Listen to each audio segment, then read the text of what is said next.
में आपका स्वागत है। जम्मू कश्मीर में मतदान तो हो चुका है, लेकिन चुनाव खत्म नहीं हुआ है। आखिरी मतदान के बाद 3 दिनों में पार्टियों में मंथन चल रहा है, चर्चा हो रही है, रिपोर्ट्स ली जा रही हैं, आंतरिक रिपोर्ट्स, ताकि जनता के फैसले का अंदाजा लगाया जा सके कि फैसला क्या हो सकता है और उसके बाद इन पार्टियों का अगला कदम क्या होगा कि वो सरकार बनाने के करीब आ सके। अब इसके लिए बड़ी पार्टियां, खासतौर पर BJP, PDP, national conference, Congress, ये पार्टियां अपने बूथ स्तर से अपनी रिपोर्ट ले रही है और ये अंदाजा लगाया जा रहा है कि बूथ पर कितनी वोटिंग हुई और किस बूथ पर किसके पक्ष में ज्यादा लोगों का झुकाव था। और इसके आधार पर पार्टियों को अपनी सीटों का इन्होंने कुछ एक अंदाजा भी लगाया है इंटरनल रिपोर्ट्स के हिसाब से। और इनकी सीटों पर इसके बाद ये लोग चर्चा कर रहे हैं कि कैसे, अगर इतनी सीटें आती हैं तो कैसे वो सरकार बनाने के नजदीक वो पहुंच सकते हैं। इनके आंतरिक सर्वे और रिपोर्ट्स में क्या चीजें सामने आई है, इस पर बात करेंगे। लेकिन पहले आपको बताते हैं कि 90 सीटों में किस पार्टी ने कितने उम्मीदवार उतारे थे और उसकी क्या स्थिति थी और ऐसे में आगे ये अपने लिए क्या उम्मीदें कर रहे हैं। अब बीजेपी की बात करें तो बीजेपी ने 90 सीटों में से इधर जम्मू की सीटों पर 43 उम्मीदवार उतारे थे, सारी सीटें लड़ी थी। और इसके बाद कश्मीर संभाग की सीटों में से 19 उम्मीदवार उतारे थे। सभी सीटों पर चुनाव नहीं लड़ा, 19 पर उतारे थे। और खास तौर से जो कश्मीर के वो इलाके हैं जहां पर अनुसूचित जाति की सीटें हैं, उनको बीजेपी ने टारगेट किया था। कांग्रेस की बात करें तो कांग्रेस नेशनल कॉन्फ्रेंस के साथ गठबंधन में थी। अब नेशनल कॉन्फ्रेंस ने 51 सीटों पर चुनाव लड़ा, जिसमें ज्यादातर कश्मीर संभाग की थी। और कांग्रेस को 32 सीटें मिली, जिसमें से 29 जो है जम्मू में लड़ी गई, 4 फ्रेंडली फाइट थी, बची हुई 3 कश्मीर संभाग से कांग्रेस ने चुनाव लड़ा था। और पीडीपी ने सभी 63 सीटों पर, पूरी 90 पर उसने भी चुनाव नहीं लड़ा, 63 सीटों पर चुनाव लड़ा था। जम्मू की सीटों को छोड़ दिया था क्योंकि जम्मू में कोई आधार नहीं है, तो 63 सीटें कश्मीर की उसका टारगेट थी, तो पीडीपी ने चुनाव लड़ा। इसके अलावा चुनाव में 900 से ज्यादा उम्मीदवार थे, जिनमें करीब 450 निर्दलीय उम्मीदवार थे। ये बड़ी पार्टियों के उम्मीदवार अलग हैं, 450 निर्दलीय उम्मीदवार थे, जिनमें इन पार्टी के निकले हुए लोग भी थे, बागी भी थे, और दूसरे ऐसे निर्दलीय उम्मीदवार थे जो अलगाववादी नेता हैं, जो खास तौर से कट्टरता रखते हैं, इनसे भी ज्यादा कट्टर है और भारत विरोध की बात करते हैं। ऐसे नेताओं को कट्टरवादी संगठनों ने अपने उम्मीदवार उतार के ये चुनाव को और मुश्किल बना दिया था, खास तौर से नेशनल कॉन्फ्रेंस और पीडीपी के लिए। अब ये इनका सीटों का बंटवारा था कि किस तरह से इन्होंने चुनाव लड़ा। अब इनके इंटरनल सर्वे में क्या आया है। बीजेपी की बात करें, इस वक्त वहां की बड़ी पार्टियों में से एक और सबसे बड़े दावेदारों में से एक है। बीजेपी को लगभग 30+ सीटें आने की उम्मीद है। पिछले विधानसभा चुनाव में 25 सीटें आई थी और वो जम्मू से थी। अब बीजेपी को ये उम्मीद है कि क्योंकि पिछली बार से स्थितियां बहुत बदली हैं, जम्मू में अब तो पूरे जम्मू कश्मीर में ही 370 हट गया है, हालात बदले हैं, आतंकवाद कंट्रोल हुआ है, अपॉर्चुनिटीज बढ़ी हैं लोगों के लिए, और ये अब क्लियर हुआ है कि एक अलगाववाद के इतर भी एक दूसरा मुद्दा जम्मू कश्मीर में हो सकता है, भारतीयता की, भारत की बात हो सकती है। तो एक नैरेटिव पूरा बदल गया है। अब इसलिए बीजेपी को उम्मीद है कि 5 सीटें और बढ़कर लगभग 30 सीटें जम्मू से ला सकती है। 43 पर तो वैसे ही लड़ रही है, और जो 19 सीटें कश्मीर में है, वहां से जो अनुसूचित जाति वाले इलाके हैं, खास तौर से वहां से बीजेपी को उम्मीद है कश्मीर में 19 में से वो कुछ 4-5 सीटें हासिल कर सकती है। इतनी बीजेपी के इस वक्त उम्मीदें लगी हुई हैं इन चुनाव से। और अनुसूचित जाति का इलाका जम्मू में भी है, वहां के लिए बीजेपी ने खास प्रयास किए हैं, जिन पर हम पहले भी कई बार बात कर चुके हैं। जो बकरवाल गुज्जर आबादी है, पहाड़ी आबादी है, इनके लिए रिजर्वेशन देना और इनके ही उम्मीदवार उतारना, और इन इलाकों का इसके बाद इम्पोर्टेंस बढ़ गया है। 9 सीटें रिजर्व हो गई अनुसूचित जाति के लिए। तो यहाँ पर जो समीकरण बदले हैं और जो दूसरे पक्ष के उम्मीदवार हैं, वहां पर निर्दलीय बहुत ज्यादा है कुछ जगहों पर, तो इन सब का बीजेपी को कुछ फायदा मिल सकता है। तो इसलिए बीजेपी 30+ की उम्मीद लगा रही है। अब कांग्रेस की बात करें तो कांग्रेस का आधार तो जम्मू में ही है, कश्मीर में तो लगभग ना के बराबर है। तो जम्मू की सीटों में लेकिन कांग्रेस की स्थिति ये रही है कि अगर वो 5 सीटें भी ले आती है तो कांग्रेस के लिए बड़ी बात होगी, और ये कांग्रेस जानती है। पहले भी ये बातें चुनाव से पहले भी उनके इंटरनल जो सर्वे होते हैं उनमें भी सामने आया है, अब भी उन्हें पता चल रहा है। और तभी राहुल गांधी ने इस इलाके से अलगाव बनाए रखा। राहुल गांधी मुश्किल से 4-5 रैलियां इन्होंने की, आखिरी रैली अपनी लगभग कैंसिल हो गई, प्रियंका वाड्रा नहीं पहुंच पाई, मल्लिकार्जुन खड़गे रैली कर रहे थे तो बार बार बीमार हो जाते थे। कांग्रेस का संगठन खराब, कांग्रेस के बड़े नेता उनसे दूर हो रहे हैं, यहाँ पर निर्दलीय हैं, गुलाम नबी आजाद उनके लिए मुश्किल पैदा कर रहे हैं, कुछ सीटों में जातिगत समीकरण भी नहीं बैठा पाई, तो कांग्रेस के लिए मुश्किल यहाँ से 5 सीटें जीतना भी एक बड़ी बात होगी। अब नेशनल कॉन्फ्रेंस की बात करें तो नेशनल कॉन्फ्रेंस क्योंकि कश्मीर संभाग की बड़ी पार्टी है तो वहां उनके लिए हमेशा अच्छा परफॉर्मेंस करते रहे और उसी इलाके से ये लोग हमेशा सत्ता में आते रहे हैं। लेकिन इस बार स्थितियां बदल गई, इस बार बहुत कंपटीशन है, सिर्फ पीडीपी और नेशनल कॉन्फ्रेंस नहीं है, कई निर्दलीय हैं और निर्दलीय ज्यादातर जम्मू के बजाय कश्मीर संभाग में ही है।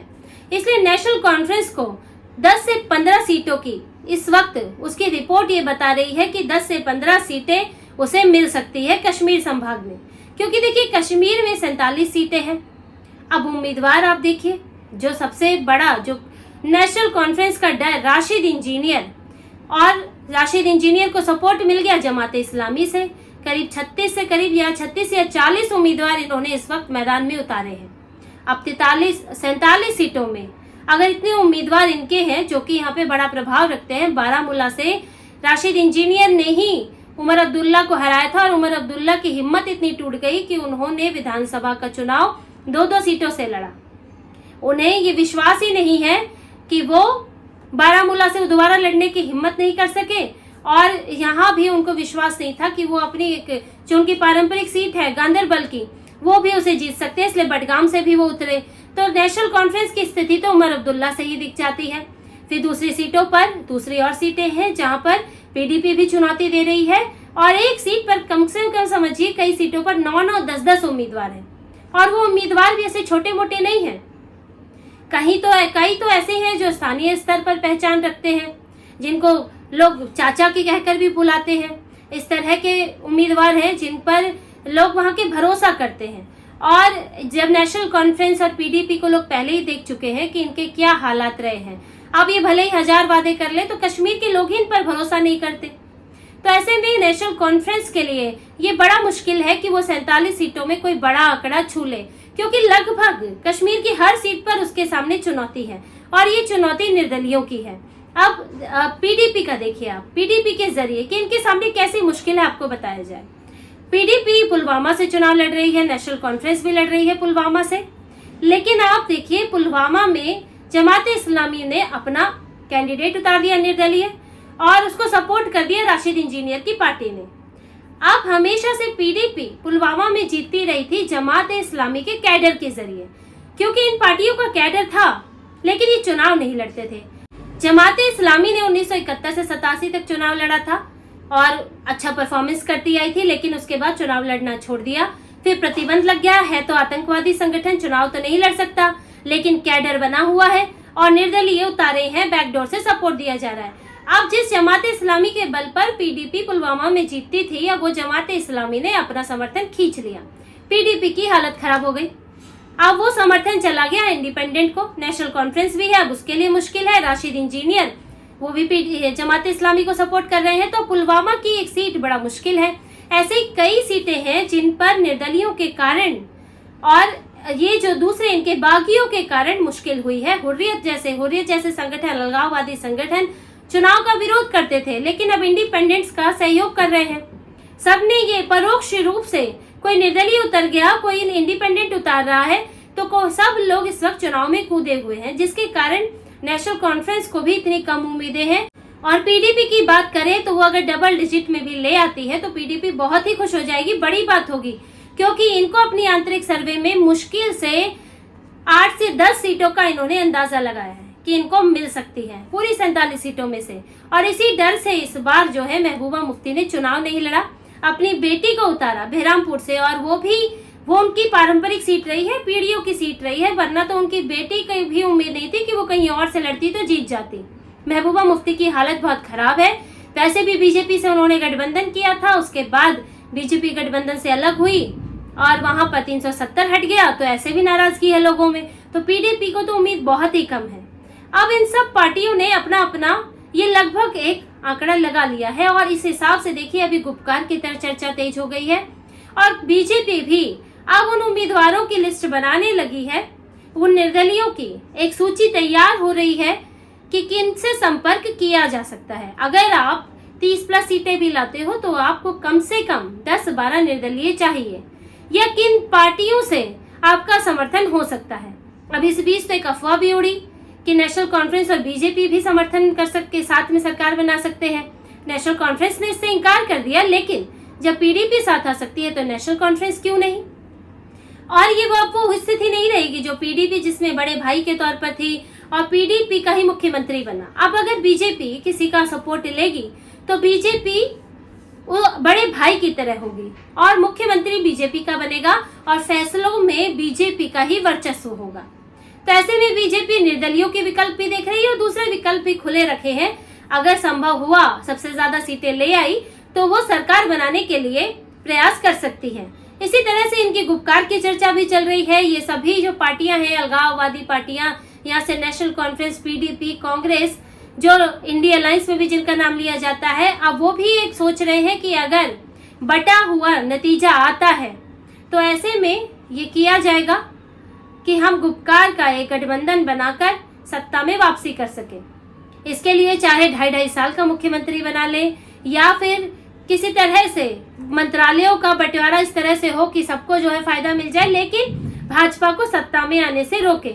अब ये लोग इस पर चर्चा कर रहे हैं। हालांकि इनके बीच भी कितनी सहमति बनी रहेगी ये नहीं कह सकते, ये तो सब नतीजों पर निर्भर करेगा। लेकिन सबने अपने अपने पासे चलने शुरू कर दिए हैं क्योंकि अब नतीजा ज्यादा दूर नहीं है। नतीजे के तुरंत बाद आप ये सारे आकलन करना आसान नहीं होता क्योंकि आपको जल्दी फैसले लेने होते हैं। अगर किसी को अप्रोच करना है तो जल्दी अप्रोच करना पड़ता है, भले ही वो दूसरी पार्टी का विधायक हो, वो आपके साथ आना चाहता है या नहीं, कौन से निर्दलियों को आप संपर्क कर सकते हैं, ये बातें आपको पहले ही तय करके रखनी होती है, संपर्क कर भी लेना होता है। इसलिए अब ये सब मंथन चल रहा है, रिपोर्ट्स आ चुकी है, अगले कदम की तैयारी है, लिस्ट बन रही है और ऐसे में अब नतीजों के बाद ये तय हो पाएगा जो पार्टी जो है सबसे ज्यादा सीटें लेकर आएगी वो पार्टी गठबंधन की सरकार बना सकती है। गठबंधन में कौन कौन शामिल होगा ये देखना होगा, लेकिन सबकी तैयारियां हैं और इसके हिसाब से अब लोगों के नतीजे का इंतजार है। तो इसी तरह की और खबरें और विश्लेषण आपके लिए लाते रहेंगे। हमसे जुड़े रहिए, सब्सक्राइब कीजिए, कमेंट कीजिए। बहुत बहुत धन्यवाद। जय श्री राम।